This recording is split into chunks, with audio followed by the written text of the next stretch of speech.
Réconcilier les Gabonais à leur culture, c'est l'objectif de la journée culture et transmission, un concept nouvellement créé. On veut ici, par cette proposition de concept ici, réconcilier le Gabonais lambda avec l'amour de sa culture. C'est notamment d'abord la prise de conscience que les Gabonais adultes et moins âgés doivent avoir vis-à-vis de leur culture.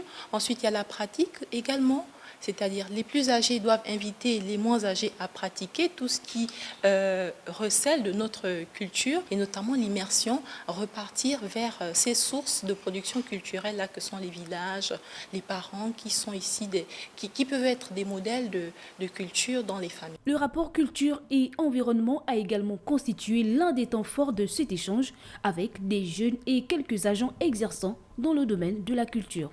Regardez autour de nous, il n'y a pas de jour où on parle d'environnement, mais c'est de l'environnement sans culture. Et quand on a de l'environnement sans culture, on a les conflits. Le dernier cas, c'est Minkambo.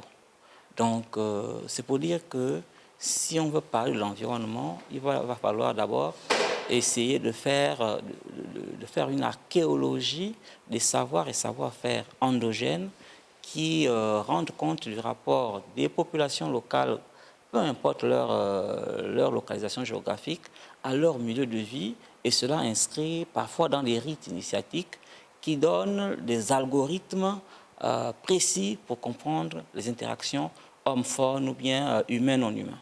Et pour coller la théorie à la pratique, des chants d'hommage à la culture, des danses rituelles et traditionnelles, à l'instar du djembé et du witi, ont constitué le clos de cette journée culturelle au Musée national, initiée par le cabinet Azizé Nungu Conseil.